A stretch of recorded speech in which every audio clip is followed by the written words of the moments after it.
So here's the cows, the Hickory Nut Gap, and you know, when we talk about what is sustainability is the big question, right? And to me, the way we answer that question is ultimately from an ecosystem standpoint, you want biodiversity.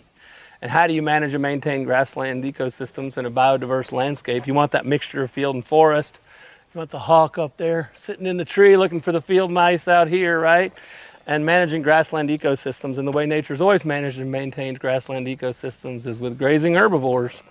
And so we've got a prey animal here that obviously likes to bunch up and letting them move frequently. So high density, short duration grazing, rotational grazing, amp grazing. There's like a bajillion names for it nowadays, but essentially it's treating animals as if they are doing what they physiologically do in nature, which is frequent moves. And that gives us the ability to let the grass grow up big, thick, and deep.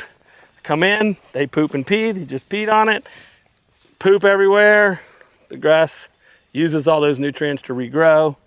When the same thing's happening underground, all those roots are going deep into the ground, they die back a little bit, you're building organic matter.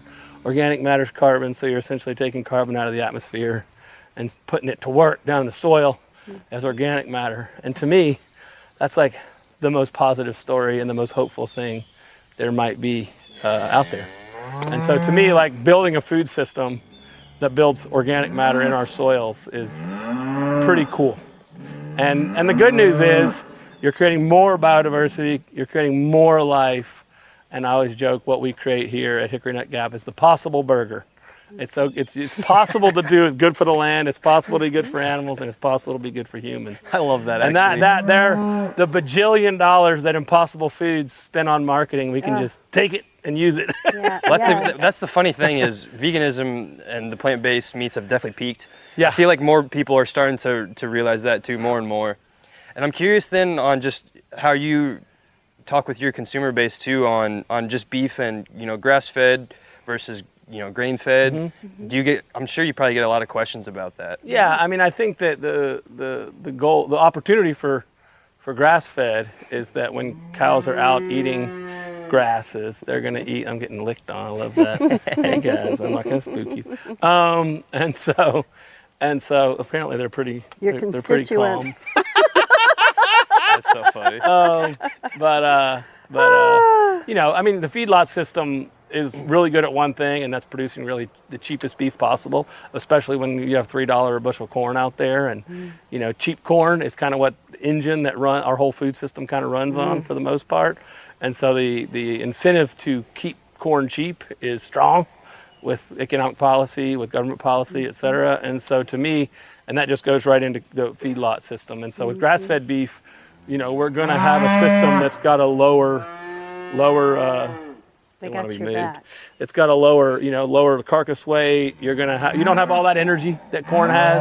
Yeah. I kind of compare it to like a human eating highly processed foods in a just pouring it to you versus in a grass-based system. They're eating healthier food. They're actually thriving out there. Their bodies are healthy, and I think that shows up in the meat. Yeah. That shows up right here to where That's they're right. just wanting to say hello. Yeah. They're wanting to say good morning. Hey guys, And they're ready You're to not be getting moved. out. You're not getting They out. are. But also the conversation too with not just corn finished beef, but like your Impossible burger.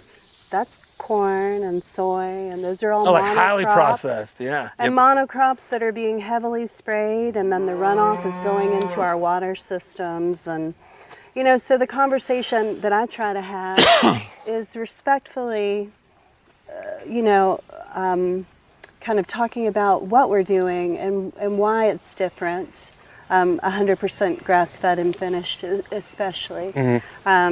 And the taste is there, obviously, and the health benefits, but also the land. The land is able to recover. You look out in this pasture and you've got all different orchard grass, red clover, which is incredibly high for protein. You want pets too. The nutritional content of a 100% grass-fed animal is incredible. You're going to get a higher omega-3 content.